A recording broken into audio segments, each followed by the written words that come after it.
Hello everyone, here is another tech tip on how to translate any language in Google Sheet. For that, select the cell and then simply type the formula that is equals to Google Translate and then select the text which you want to translate, give comma and then give the source language, that is from which language you are going to translate. For English, you just give the en and then give target language. It means in which language you are going to translate. For Hindi, simply give hi and press enter.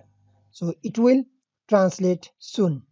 For Nepali, you can give simply ne and then press enter. So it will translate in Nepali also. Similarly for Urdu, you just give UR and then press enter. For all, you just select your data containing the formula and drag and drop.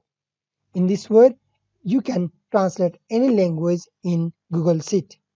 I hope you like this video. Have a good day ahead. Thank you all.